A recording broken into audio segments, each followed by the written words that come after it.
You know, so I usually do my homework. I'll find somebody who knows somebody or something. They could give me some information, like who is it? Like who is he? And you know, Frenchie, they got me the tape.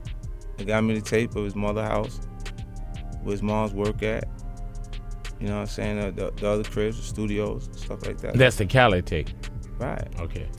I had all of it. So this is the daughter of the ruler of Dubai, and apparently she uses controversial rule on social media. Child, trust 50 Cent to never let French Montana breathe easy. That man keeps a troll locked and loaded, ready to fire off every time French's name even brushes a headline.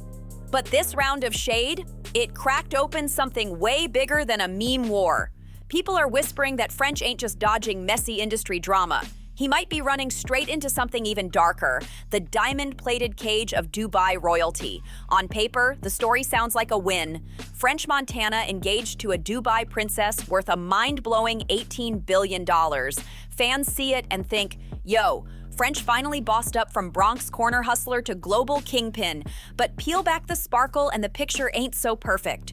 Word on the curb is this so-called fairy tale engagement is less about romance and way more about survival. Collar comes out, like we said, and now you have real deals on the table.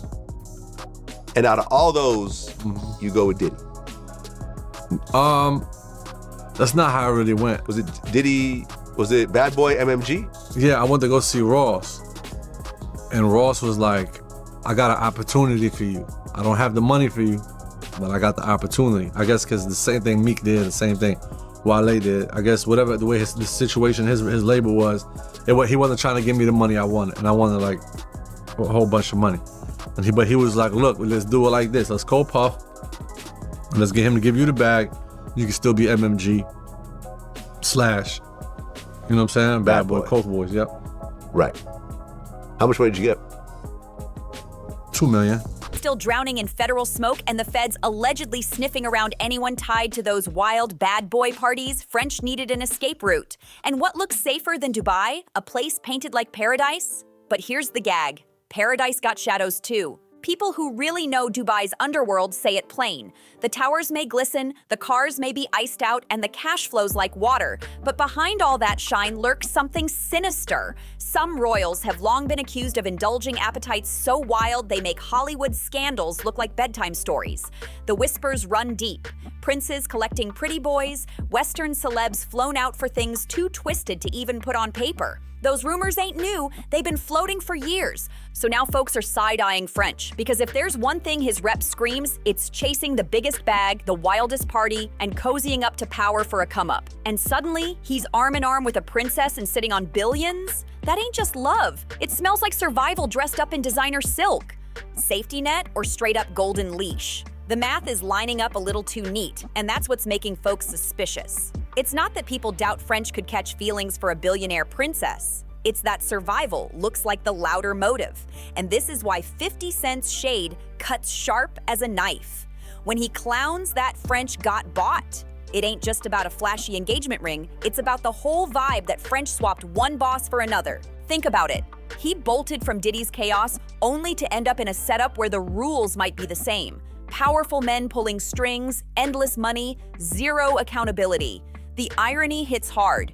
French thought Dubai was his golden parachute, his clean escape, but if even half the whispers about those princes hold weight, he didn't dodge the fire, he walked straight into the stove, baby. And here's the real difference. Feds eventually cut deals or move on, but royalty in Dubai? They don't play short-term, they play forever. That's why this so-called $7 billion getaway is looking less like freedom and more like another velvet trap. Sure, French might have bought himself some breathing room, but at what price? Now let's spin the block and rewind, because you can't really clock French's Dubai exit without first understanding how he even landed inside Bad Boy's mansion in the first place. French Montana didn't just fall into that deal by dropping "Pop That" and calling it a day. Nah, the tea around that signing always had a strange smell. And now, with all the bombshells that's been leaking about Diddy these past 2 years, fans are revisiting French's come up with brand new eyes. People forget when French was deal shopping, he wasn't some random mixtape rookie. He was already buzzing heavy in the streets. French had options, let's be clear about that. Roc Nation was circling, Rick Ross and MMG gave him serious attention, even Kanye's camp was flirting heavy. And yet, out of all those tables, he chose to sit down with Diddy. Now pause. Why would a man with multiple offers take the one label notorious for shady contracts, messy business, and extra requirements that had nothing to do with music? Because Bad Boy wasn't just a label, it was a whole lifestyle. And for some artists, that lifestyle was the real currency. Whispers claim Diddy offered French more than just a check. He opened the doors to the parties, the women, the so-called freak-offs, that whole play nice and you'll be rewarded type of game. Hi guys. Can I tell you what I actually learned? Yeah. A friend of mine is an air hostess and her friend was on a flight with her and her friend was eating like a very specific diet. So apparently the thing is, it's actually a control thing. I don't know if I can speak about sheikhs. No, speak. So these guys actually pay these women to hold a strict diet for like 2 weeks so that they can know that they are in complete control of what that woman is putting into her body and the girl is shit on them. Wow. So the girls aren't even getting shit on, the girls are shit on these guys because then the guys feel like it's sick, like it's a control thing.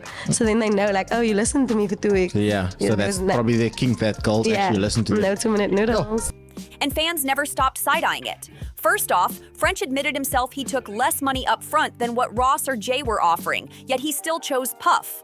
Second, every time French was spotted stumbling out of one of those infamous villas looking half alive, the internet clocked it quick.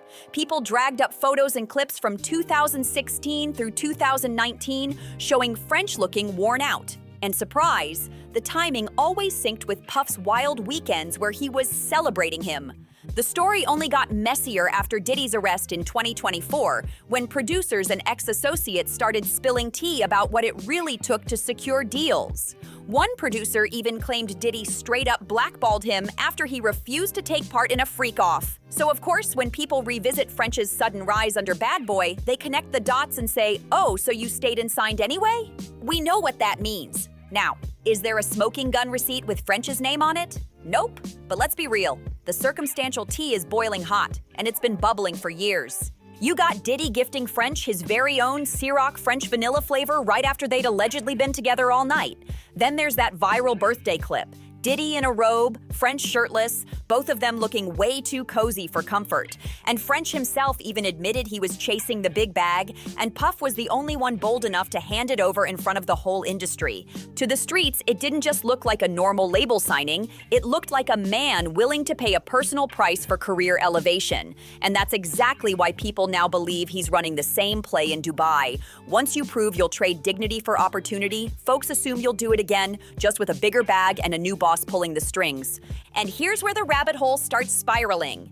In mid-2024, French suddenly pops up at Paris Fashion Week, not just flexing a fresh outfit, but allegedly debuting a fiancé. And not just any fiancé. Shara, a princess tied to one of Dubai's ruling families? Baby, that ain't no regular Bronx love story. That's a strategic chess move, period. Because at that same exact time, the feds were stacking evidence high against Diddy. Freak tapes, trafficking whispers, money laundering allegations, the whole deck of scandals. And suddenly, anybody in Puff's circle was radioactive. Artists, assistants, producers, even casual friends were getting grilled, subpoenaed, or flat out dragged into investigations. And what do you know? French was right there, smack in the danger zone. French wasn't just a casual friend, he was practically Diddy's shadow for years. The birthday trips, the champagne endorsements, the endless co-signs, where Puff went, French was usually right there too. Which means if prosecutors really wanted to lock in their case airtight, French's name was bound to come up. So what does he do? He doesn't just dip out of the States, he ties himself to one of the richest families in the entire Middle East. According to reports, the Shaka's clan sits on a fortune north of $18 billion. That's not regular rich, that's oil rich, generational money, the type of wealth where $7 billion ain't even enough to make them blink. And when you marry into that, you don't just get money, you get protection, you get a shield, you get a brand new passport into a world where outsiders can't just snoop around digging up dirt. And the streets are saying it loud. French ain't moving in love, he's moving in survival mode. They point at how fast the engagement dropped. how perfectly it lined up with Diddy's legal storm back home, and how French now spends more time in Dubai than in New York or LA. To the fans, it's a whirlwind romance. But to the critics, it's a getaway plan wrapped in Cartier diamonds and wedding vows. And the optics ain't subtle either. Every time French pops up on Instagram with his princess, he looks sharper, healthier, like he's been reborn. But the comments stay messy. Boy, you traded in Diddy for Dubai. Or the even harsher ones, better pray those sheikhs don't treat you the same way Puff did. Because here's the real gag. French might think he leveled up by running into royal arms, but those who know how Middle Eastern royals flex power will tell you, sometimes you don't escape the fire. You just end up standing in a hotter one. You don't escape the flames, you just walk into a bigger, hotter one. And here's the part French probably don't want to face. Running from Uncle Sam to the UAE doesn't always equal freedom. Sometimes it just means you signed up for a whole new kind of contract. See, Dubai's image is all Lambos, sky-high towers, and pet tigers flexed on yachts. But the whispers behind that glam have been ugly for years. Influencers jetting wide-eyed chasing that tax-free luxury, then creep back out spilling tea about palace parties where people were treated like props. And it wasn't just women in those stories. Men, too. The rumors say some royals don't even see outsiders as human beings. They see them as playthings. Now picture French Montana standing next to Sheikh Amara's family fortune, over $18 billion deep. He's not powerful there, he's ornamental. Compared to that empire, French is just a shiny foreign accessory, famous enough to bring sparkle but nowhere near strong enough to push back if they ever decide he's disposable. And that's why people online keep saying this move doesn't look like escaping Diddy at all. It looks like trading up to new handlers. Instead of freak-offs in Miami mansions, now it's private villas in Dubai. Same script with glossier scenery. And don't forget, the family French just tied himself to? They're no strangers to global drama. Remember Sheikh Amara's viral Insta-divorce back in 2024? She shook the world by dropping her husband with just 3 words. I divorce you. Bold, yes, admirable even, but also a clear reminder of how chaotic royal life can get when the spotlight turns. Add to that her relative Princess Latifah's infamous failed escape attempt, and you start to see the cracks. French might think he slid into untouchable circles, but history shows those golden palaces come with shadows darker than any Miami scandal. Table, and I'm sure there were some other ones also. Yeah. I came to Steve Rifkin when I had Chopper Down. I walked in the office, it was him and Gabi.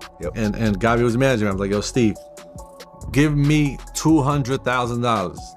Let me go make music. You know what I'm saying? Just let me. Steve was like, nah, I'll give it to you. I'll give it to you. Never got it. Never got it. I dropped. Which is funny because Gabi's the president of SRC. Steve is like the CEO, but so I don't know what type of but Steve makes the final call. Yeah. So I asked for $200,000. You know what I'm saying? And it's like.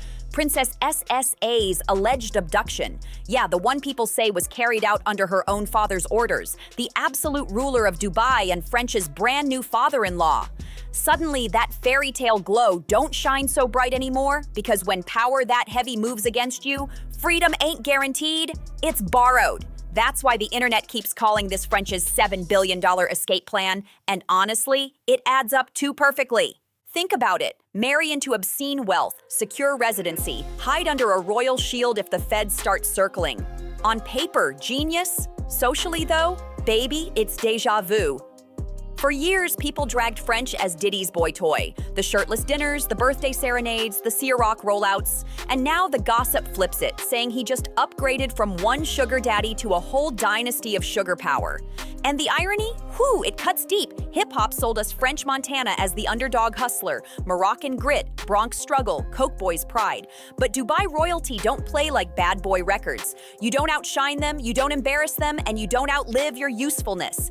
If even a slice of those whispers ring true, then French didn't escape a velvet leash. He traded it for a gilded cage, gold bars, and all. So yeah, maybe he dodged the smoke in the States, but in Dubai? Baby, he might have sat himself right on top of the stove. And here's the real gag. In all this chaos, the loudest voice clowning French is still 50 Cent. But what if 50 ain't just roasting for laughs? What if he's actually warning him? You know how 50 moves. He'll tear you down with jokes, but sometimes that shade comes laced with a little tough love. He's been calling French washed, a Diddy leftover, for years. But maybe, just maybe, he sees the trap French is walking into, a trap that doesn't look like chains but smells like velvet cages. The same kind people whisper about in Dubai. But flip it, what if French doesn't see it as a trap at all? What if we're looking at him thinking, damn bro, you sold your soul for protection? While he's looking back like, nah, I secured the bag and the shield. Some folks chase freedom, others chase comfort. French might not feel like a prisoner in a palace. He might feel like the chosen one. The Bronx kid who hustled mixtapes all the way into gold-plated security and royal perks. We might call it hell, but to him, it might be heaven with AC, a chauffeur, and royal insurance worth billions. And that's why 50's jabs sting. They're layered with truth. 50 built his empire on independence, on flipping street power into boardroom power. Meanwhile, French may have flipped survival into servitude. But here's the paradox. Who's really winning? The man still fighting for rap credibility? Or the man sipping tea behind palace walls, scandal-proof, untouchable, and cashing in on a $7 billion safety net? It's messy, it's ironic, and it's the paradox French Montana lives in now. To us, he looks like property, but to him, he might feel like royalty. And maybe that's the biggest twist of all. 50 Cent can drag him all day, but French Montana might just be smiling the whole time, because maybe this was the plan from the start. So don't forget to like, comment, subscribe, and follow. And I'll catch you on the next video.